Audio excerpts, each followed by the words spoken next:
Hey guys, what's going on? I'm Ryan Fenners. Welcome back to the Fentertainment channel.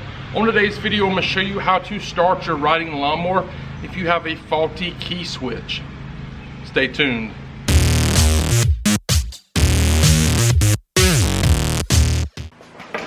Alright, so like I'm saying, this is my ignition system wiring. This right here connects to the switch here. Now the problem lies inside this switch. I picked this riding lawnmower up this week off of Facebook for 25 bucks.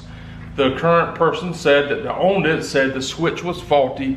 They could not crank it up. They couldn't find another ignition switch. Now the ignition switch is on its way. It's coming from Amazon, and I'll place a link in the description below where I purchased my new one. But until then, say you need to cut grass or whatever, how do you start the lawnmower with no key? Well, I'm about to show you. Grab you a couple of pieces of wire. You're going to make two connections in order to start it. First connection we're going to take is this lower left side ear. I'm going to put a piece of wire inside of that ear and another piece of wire into the bottom left hand corner, like so. The next wire we're going to use is going to be for the starting wire.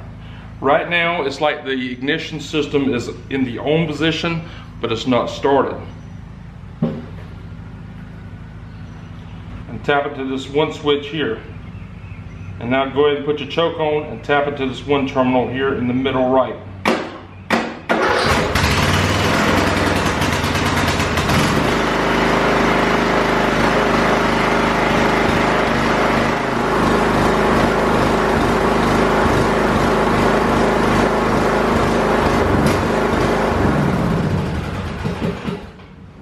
Once we press these two together here, it'll cut it off.